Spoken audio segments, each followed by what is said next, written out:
Master, yung kay Congressman Recto yata ang naaprubahan na kasama sa 2024 budget. Paki-double check, sir. So, possibly daw no na baka yung proposal, yung bill ni Congressman Recto yung kasama sa na-approve sa 2024 budget. So tingnan natin yan mamaya mga master ha. Tapos ito pong tanong ito mga master ay related din po dito. No, totoo ba may 10% of salary increase for teachers? Isa daw po itong mensahe na pinadala ng I guess PSDS yata yun nila sa kanila pong group chat. And related po sila kasi yung 10% annual increase sa sahod ay ganun po yung nilalaman sa bill na ipinasa ni Congressman Ralph Recto. At marami po ang na-inlove sa proposal na yon, sa bill na yon, kasi nga yun na ang may pinakamataas na increase sa lahat ng mga bills.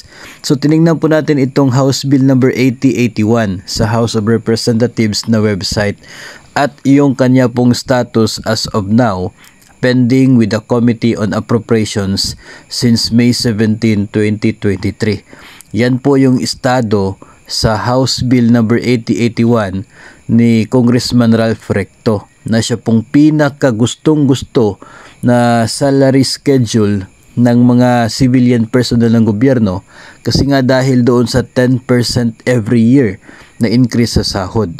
Kaya nga po hindi natin talaga maki-question o hindi po tayo magtataka kung bakit ito po yung madalas na pinapakalat na salary schedule kasi nga marami po yung gusto ang proposal na yon dahil sa 10% increase every year.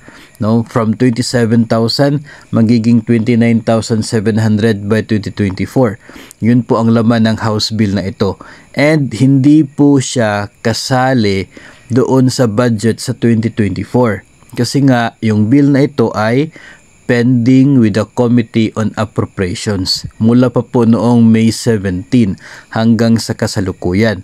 Sa huli po nating pag-check, tatlo po yata ito, no? Parang tatlo ito mga bills sa House of Representatives. Dalawa mula kay Congressman Recto, yung isang bill na pinasa niya para rin sa salary increase, medyo mababa yung increase na nakapaloob doon.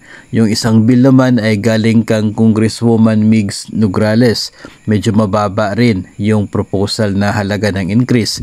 Kaya parang hindi yung tinitake up ng mga contents na magiging sahod daw sa 2024 kasi mababa.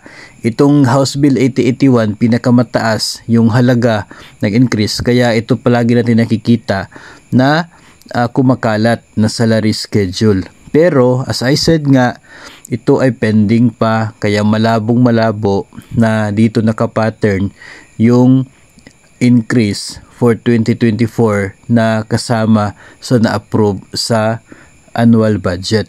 Dahil sa totoo lamang po, wala naman po talagang salary increase na included doon sa annual budget.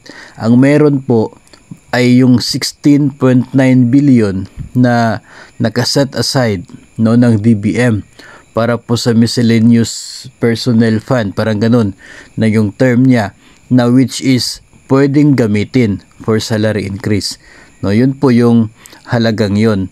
Yung 16.9 billion mga master, kulang na kulang po yun kung totoo na itong proposal ni Congressman Recto ang masusunod na sahod sa 2024. Kulang na kulang yung 16.9 billion para sa lahat ng mga civilian personnel sa loob ng isang taon. Kaya if ever man na masusunod itong kang Congressman Recto, kailangan pa ng dagdag na pondo ng gobyerno. No? Hindi sapat yung nakalaan na doon sa 2024 budget. As I always say mga master, yung increase po sa ngayon wala pa talaga. If ever magkakaroon man ng batas, legal basis, order for any increase in the salary, agad po nating ibahagi yan sa inyo. Kahit ayaw na ayaw po ninyo makinig at ayaw na ayaw po ninyo magtanong tungkol sa salary increase, basta meron na pong batas ay akin pong ibabahagi sa inyo.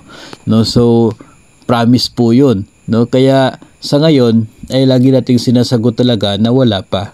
As in, wala pa talaga yung inaasahan nating salary increase. Wala pang batas dyan. Tingnan natin, abangan natin ano mangyayari pagdating ng January. At kung mayroon na po, saka po natin pag-usapan as to magkano yung magiging pagtaas ng sahod if ever nandun na po yung batas na yon.